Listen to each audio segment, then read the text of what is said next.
everyone! Sorry it's been a while since I've been able to get a video out there. Fan art's going up at the moment, so I hope y'all enjoy that. For everybody who submitted fan art over the years on the main channel, this is where we can get a second life for a lot of it here. But I know some of y'all aren't here for this. You're here to listen to my copious amounts of excuses for not making content. And for that, it's been a lot trying to get videos out on the main channel, 2 videos a day generally, videos out here, 1 video a day generally, and I'm starting to roll back a little bit. I may have burnt myself out a bit, so now instead of 2 videos a day on the main channel, it's 2 videos every day except the weekend, and I'll be giving myself only 1 video a day. And then for this channel, the goal is starting today, 1 video a day, not counting the weekend. So instead of 7 videos a week like I had been doing, we're going down to 5 videos a week. There we go. That's it. And just a lot of construction's been going on here. I've been doing a streaming marathon. There's been all kinds of stuff going on as we've been handling everything. So there's a little update there, but you're not here to hear all of my copious ways to argue that I've not been able to make content, right? You're here for me to bitch to you about deck building things that you could have fixed a long time ago, right? No? That sucks. That's what we're talking about anyway. So we're talking about removal again, because I know that no matter how many times this conversation is had, people are still not going to run an adequate amount of removal in their decks. They're not going to run the like 10 to 15 pieces they need to responsibly exist at a table. But I don't just want to complain that you're not running enough removal. I also want to give you the tools to put that removal in your deck and start functioning better and more happily in your games, so that when the combo player's going off, you at least have a counterspell or 2 ready to deal with them. At least that's the hope anyway. So without further ado, this is going to be a bunch of cards you should be running if you're running multicolored decks. We're not going to be doing things like talking about, say, Swords to Plowshares today. I already did a video talking about single color removal you should be running. If you didn't see that video already, I'll put it in the description. But now let's go ahead and move on to the multicolored removal you should be running in your decks. Now, we're going to start with Azorius, just because the letter A is the first on my list, and it's way easier to do things based on that than by any other actual structure. So let's begin with Deputy Detention. When this ETBs, exile any non-land permanent an opponent controls, and then all other permanents that have the same name until it leaves the battlefield. Now, at first glance, this feels like a nerfed O-ring effect, because this drops onto the board, banishes a thing, and if this gets removed, then they get their thing back. But the secret is in the fact that it can remove every permanent with the same name. So any player who is playing a tokens-based strategy, or say they're playing the new Glissa or the new Gissa that just shits out a bunch of zombie tokens when you do crimes, this clears the board of all of those. And because you're in Azorius, you're probably also playing ways to blink it, so you can get this effect multiple times. Every single time that token player starts getting their Avenger of Zendikar stuff built back up, their tokens from Scoot Swarm built back up, anytime they are building up that board, you can just blink and stop that in its tracks. It's a wonderful card. You should be giving it more attention. Speaking of which, Detention Sphere. When it ETBs, exile a non-land permanent that is not named Detention Sphere, and then all other permanents with the same name as the permanent. It's the same thing as the Deputy of Detention, except like Oblivion Ring, this card has 2 different paragraphs of text, which means that we can actually thread in ways to blink the Detention Sphere so that the card we're removing is gone forever. Then we have Dovin's Veto, a counterspell that can't be countered on the exact amount of mana you want to cast for a counterspell, which is 2. 3 mana counterspells are a bit unwieldy, but they're still good. 2 mana counterspells are perfect and always on curve. Once you get under that, you're starting to get into like CEDH counterspell territory.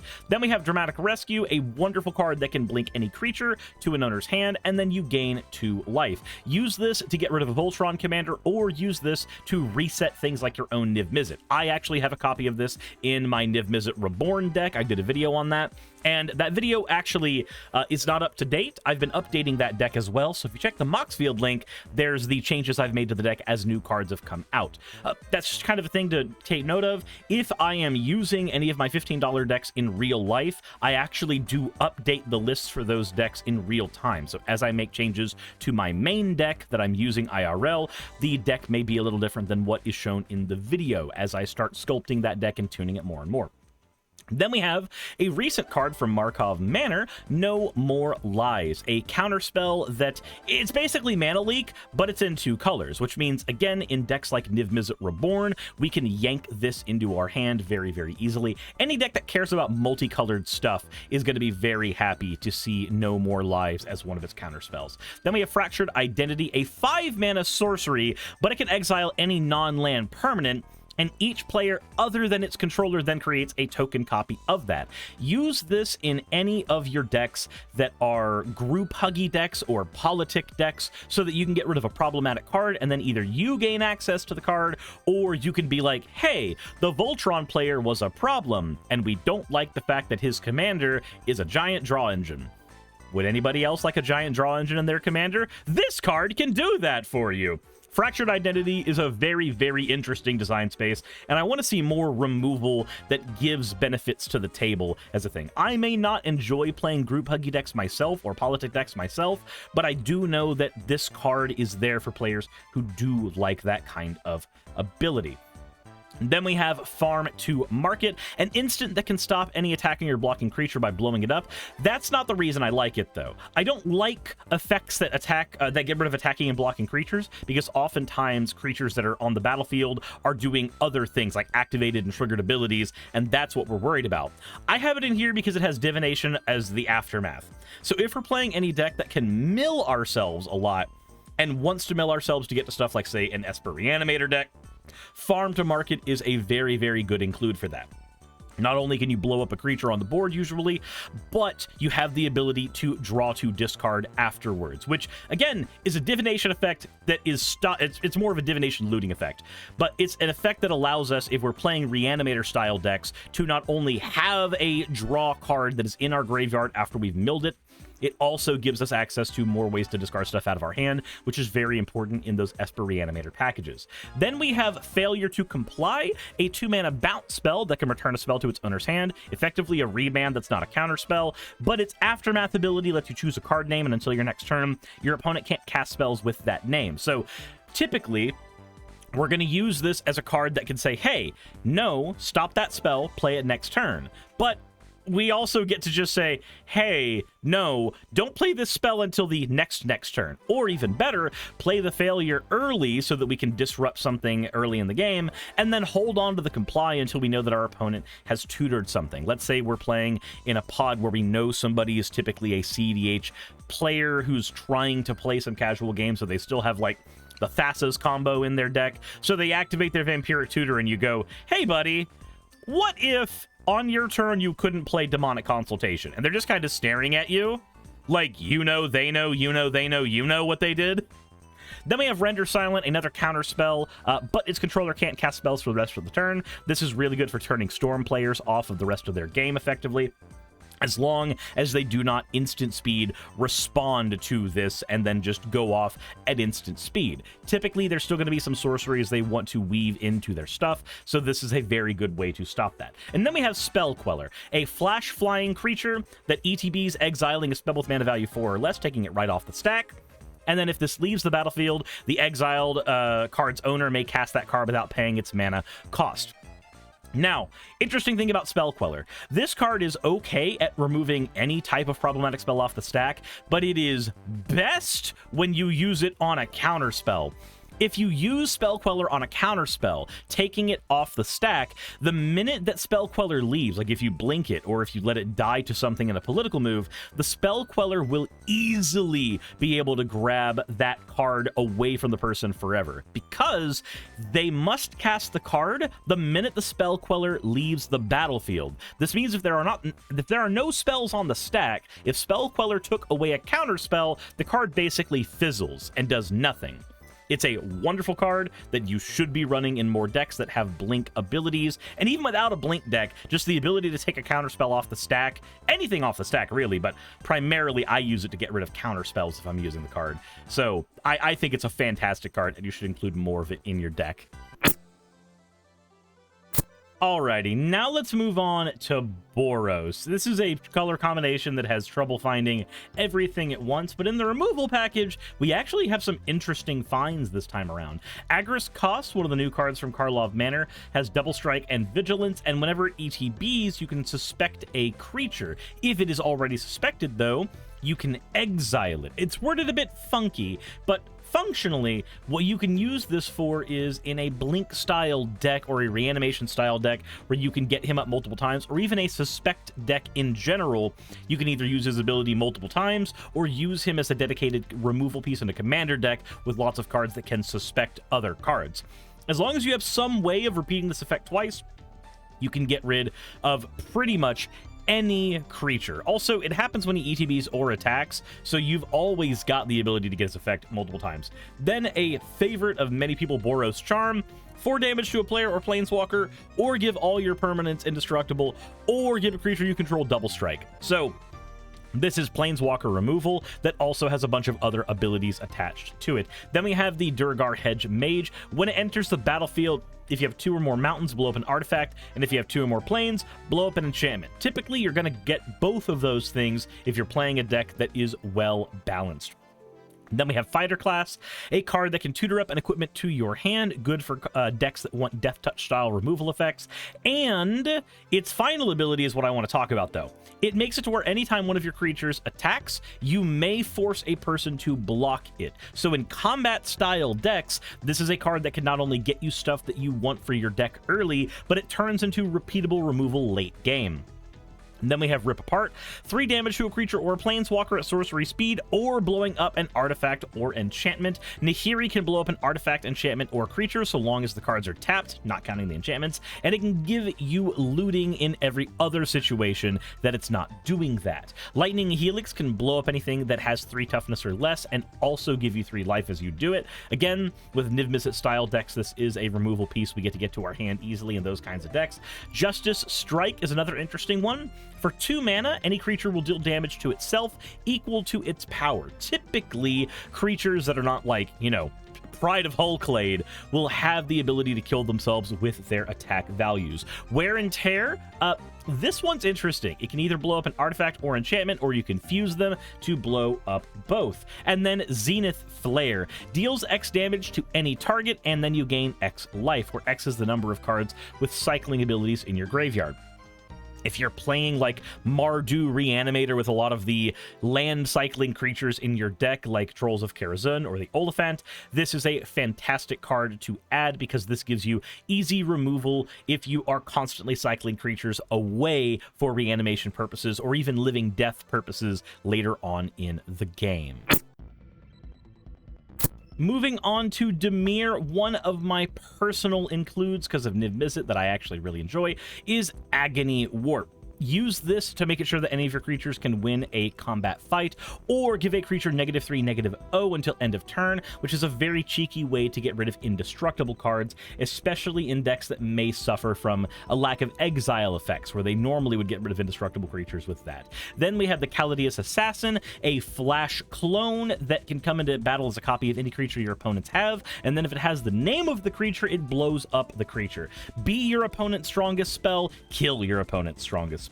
Then we have Counter Squall, counter a non-creature spell, then its opponent loses 2 life. Just a very, very fun negate we get access to. Dimir Charm as well, counter a sorcery spell or blow up a creature with power 2 or less, or look at the top 3 cards of any player's library and put 1 back and the rest into the graveyard. This can be used to stop a tutor effect like a Vampiric Tutor. This can be used to counter any spell that is on the stack as well, or blow up a Birds of Paradise or low power commander.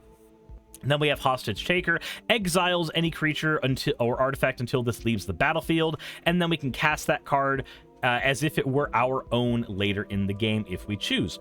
Urtai Resurrected has Flash, and when it ETBs, it can counter a spell or activated ability or a triggered ability, and then it makes the person draw a card. Even though we don't want to give our opponents draw, this is one of the few cards we have that can get rid of triggered and activated abilities, so take it where you can. It's also blinkable.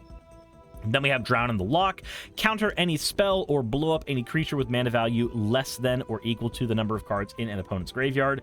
Commander games tend to go long, so it's very easy for Drown in the Lock to get its effect off of things like fetch lands or just incremental sorceries.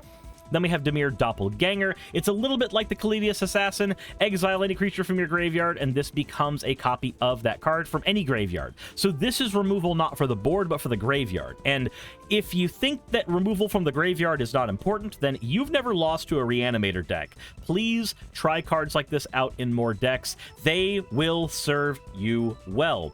Then we have Perplex, an instant counterspell that can counterspell unless its opponent discards a card from their hand. This is a bit of an unwieldy way to get rid of a card. The reason I include it, though, is its modality. So Perplex is one of the few cards that has Transmute, one of the old guild mechanics from Ravnica.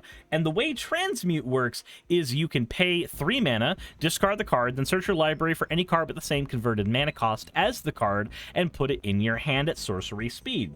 So, with Perplex, if we are not in a situation where we can counter a spell, which might be often given how unwieldy it is as a counter spell, having access to that transmutability means that no matter what, this is always a tutor, sometimes a removal spell. Then we have Soul Manipulation. We can counter a creature spell or return a creature card from our graveyard to our hand, or we can do both. Pay 3 mana, stop a creature, and then get one of our favorite creatures back. Deir has some fun and twisted ways to remove stuff, but we are not done there. All right, so possibly my favorite color combination for removal is Golgari, and it's definitely not because I have a thing for Golgari Dami-Mamis. It's because they're just effective. They're efficient.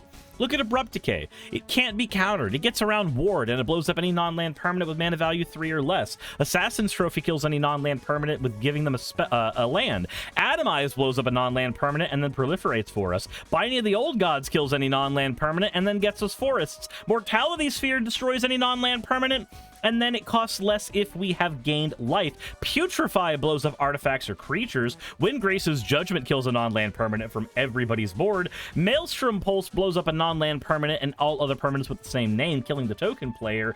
Vraska can get rid of any non-land permanent with converted mana cost 3 or less. And Glissa Sunslayer can get rid of enchantments specifically, or kill planeswalkers by removing 3 counters from them as well, or be a draw engine. All of these are very, very simple. With Golgari, it's as easy as, hey, this thing can kill basically anything. Why not use it in your decks? Moving on to Gruul, you could run Cinder Vines, which can tell the Storm player to fuck off by making them take 1 damage every time they cast a non-creature spell, or we can sack it to blow up any artifact or enchantment and then deal 2 damage to that person. Decimate can blow up an artifact, creature, or enchantment, or a land. It's almost every non-land permanent. It just can't kill a planeswalker. Hull Breach can blow up any one of those as opposed to all of them. Clouth's Will can deal X damage to each creature without flying, or destroy up to X target artifacts or enchantments. But if you have your commander, you can just do both.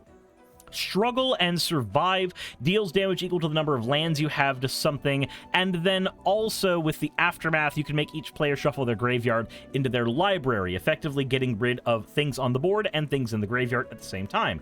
Road to Ruin is a ramp spell that turns into a kill spell later. Raging Regisaur, whenever it attacks, it deals 1 damage to any target, killing small utility creatures, or if we throw a Basilisk Collar on it, killing anything in the game, basically. Moloch can fight as long as we can hit that Ravenous ability, so we can fight just about anything. Then we have Vengeful Rebirth. Return any creature from our graveyard to our hand, and then if we have a non-land card that's returned that way, we also get to deal that much damage to anything on the board. A very, very hefty cost to basically combine a big lightning bolt with an Eternal Witness, but certainly not a problematic card to fit into decks that have green. Then we have Wreck and Rebuild, a new card that can blow up an artifact or enchantment, or it can let us mill 5 cards and then put any land card from our graveyard onto the battlefield. So it's ramp if we need it, or it's a naturalize if we need it. All in all, I'd say Gruul's got some pretty good options, even if they're a little narrow. But let's say that you're an Isit player. Beacon Bolt's pretty wonderful. 3 mana, and it can deal damage to a creature equal to the number of instants and sorceries we own in exile and in our graveyard, and we can do it twice because of Jumpstart. Counterflux is a counterspell that can't be countered, and it's got Overload to tell the Storm player that they can die in a fire. Then we have Firemind's Research, and anytime we cast an instant sorcery spell, we can put a charge counter on it. We can remove 2 charge counters to draw a card, or remove 5 charge counters to deal 5 damage to any target. If we are the Storm player, this is a very good easy access removal spell. Flames of Anor can either blow up an artifact, hit a creature for 5, or make us draw 2 cards. And if we have a wizard, we can do 2 of those things instead of 1 of those things. Prismari Command, a favorite of mine in the Modern and Pioneer formats, deals 2 damage to any target. Then target player can draw 2 cards and discard 2 cards, or we can have a player make a treasure token, or we can destroy an artifact. We get to choose 2 of these modes, so pick whichever ones work best for you. Usually it's going to be some combination of the draw and a removal spell. Pink Horror turns any instant or sorcery you play into 2 damage to any target, effectively good removal. Isit Charm is a counterspell for non-creature spells, or 2 damage to a creature, or a small draw spell. Gandalf's Sanction deals X damage to target creature, where X is the number of instants and sorceries in our graveyard, and then excess damage is dealt to that creature's controller as well. I can't speak. God, 2 weeks of not making Magic content, and I'm already slipping up. Role Reversal can exchange control of 2 permanents that share a permanent type, so we can go, hey buddy, I like your Bolas's Citadel. Could I have it in exchange for my Isit Signet?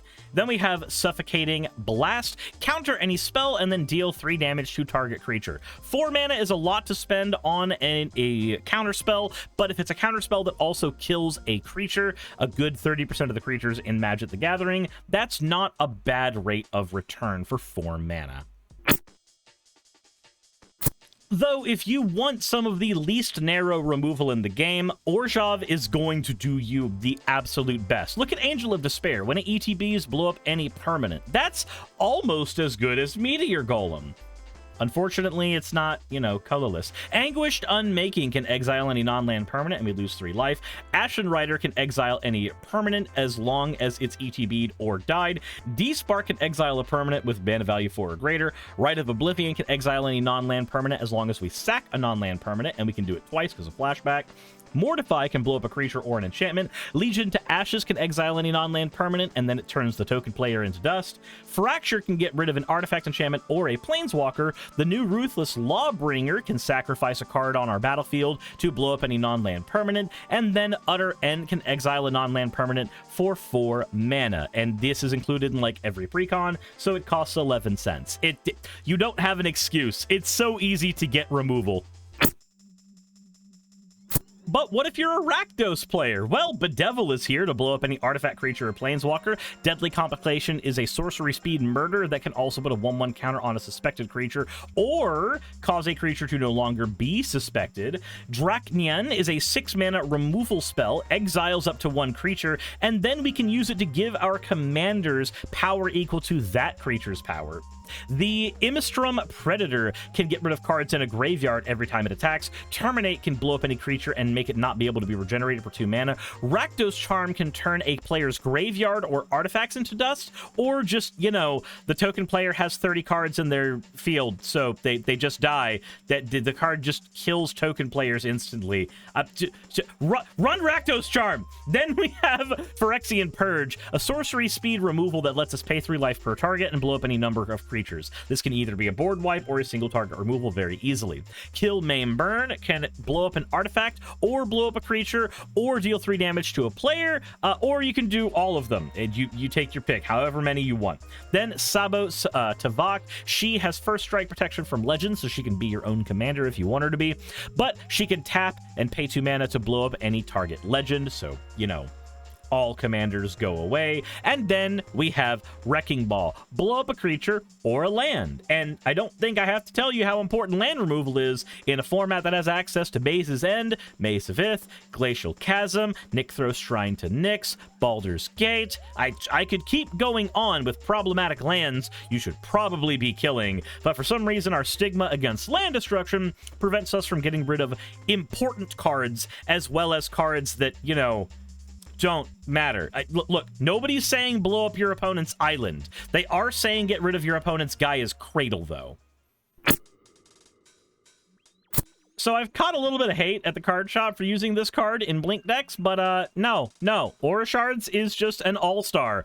When it comes in, whenever a creature comes into play, blow up an artifact or enchantment. The card's great. If you use Aura Shards, you will never be upset about using Aura Shards. People will only be upset at you for using Aura Shards. Then Buried in the Garden is another Celesia card we have access to that exiles any non-land permanent. If we don't control Buried in the Garden, or if it leaves the battlefield, then they get the card back, basically. But when the enchanted land that we put this on is tapped for mana, its controller adds mana of any color to their mana pool as well. It's a ramp card that also removes cards. It lets you put removal in your ramp slot and ramp in your removal slot. I don't need to explain to you how good that is for deck building economy.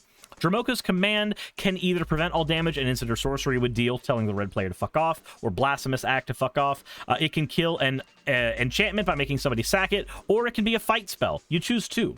Night of Autumn can blow up an artifact or enchantment or gain you life whenever you put it on the board or blink it. Sylvan Reclamation is basic land cycling first and foremost for when you need to get the right lands in your hand, but also if you have the mana for it later in the game. Exiling 2 artifacts or enchantments is still good. Sundering Growth blows up an artifact or enchantment and then gives you a copy of a token you already control. Kozali Pride Mage can sack itself to blow up an artifact or enchantment. Prepare can give a creature lifelink, but the Aftermath ability gives you the ability to have a fight spell in your graveyard. Curse of Fenric destroys 1 creature that a player controls for each and every player, and the rest of the cards, the rest of the effects don't matter as much, except it can make a mutant fight another thing. Like the first part's the part I care about. The other parts are all icing. Then we have Tolsimir, Friend of the Wolves. It brings out a 3/3 green and white wolf when it comes onto the battlefield, and whenever a wolf enters the battlefield under your control, gain 3 life and then have the wolf fight anything. If you're using this as your commander, or you're playing it in a Blink deck, or you're playing it in a deck that has like Glorious Anthem style effects, the wolf will probably be able to kill damn near anything on your opponent's boards without having to worry too terribly much. And finally, in Simic, Decisive Denial is a fantastic counterspell for non-creature cards that also can be a fight spell. Frilled Mystic is a counterspell attached to a creature that is blinkable, and also an elf for decks that might be relevant in, like my Galadriel Elf Blink deck. Then we have Illusion and Reality, which can make an artifact go bye-bye, or cause a target spell or permanent to become the color of our choice in the end of turn. That first one is usually not that important, but just having the ability to have that effect for decks that need it, and also being able to blow up permanents is very, very good. Then we have there's a lot of dual cards on here, so the formatting's weird for them. Incubation and Incongruity. Incongruity side can exile a creature and then give them a Frog Lizard token, which is good. The Incubation part is just a look at top 5, put a creature and put it in our hand. That's okay in some situations. Then we have Repudiate and Replicate, a card that can give us token copies of things, but also can counter activated or triggered abilities, which is a very rare thing to see on Magic cards. Then we have Quandrix Command, a card that can return a creature or planeswalker to its owner's hand, or counter an artifact or enchantment spell, or make somebody shuffle up the 3 target cards from the graveyard into their library. It's very rare we find a card that can stop a graveyard, a card on the stack, and also get rid of a thing that's on the battlefield, but this can get rid of damn near anything. Mystic Snake is another repeatable counter spell like Frilled Mystic is. Tigron Predator is included in a lot of precons. Anytime it deals combat damage to a player, destroy an artifact or enchantment they control. Repulsive Mutation puts X/1/1 counters on a creature, and then you can counter any spell unless its controller plays mana equal to the greatest power of creatures you have. Play this in either a Zoxara deck or a Voltron deck, or say a Niv-Mizzet Reborn deck where you really want those 2 mana counter spells. And then Kellen, the Inquisitive Prodigy. It has an investigate ability on one side, but also anytime it attacks, destroy 1 target artifact. If you control that permanent yourself, you then get to draw a card. It's basically either is a draw engine of a very, very small sort, or it's a repeatable way to get rid of artifacts like the Tigron Predator that you can put into your command zone. And with that, that is 100 different spells you can be playing in every color combination, at least, at 2 color combinations, that will allow you to have more cards that can remove things from your opponent's boards or the stack or their graveyard. Basically, any way to interact with your opponents so that you're not just linearly trying to get to your win state, you're also finding ways to stop your opponents from getting to their win state, which I'd argue is just as important. Winning a game of Commander is not just being the fastest person at the table, it's also slowing the other people down. And removal is a way to slow things down that isn't necessarily the same as like a stacks piece that people tend to not be super thrilled about. Removal tends to be more political. Hey, I'm going to stop guy number 1 as long as guy number 2 doesn't punch me in the schnoz. As long as you are able to select your targets well, removal will always be a very helpful thing for you to use in your games. Hopefully, between this list and my single target removal list, you'll be able to find all of the ways you need to remove things from the board, stack, graveyard, etc., so that you can stop losing games to people just pile driving you, and you can start winning games because you are making sure that your board state is nice and protected and your opponent's board state is nice and Swiss cheesy. As always, everybody, thank you for watching. Sorry it's taken so long to get back to making content. We will be getting back into the swing of things soon. As always, everyone, insert end of video tagline here.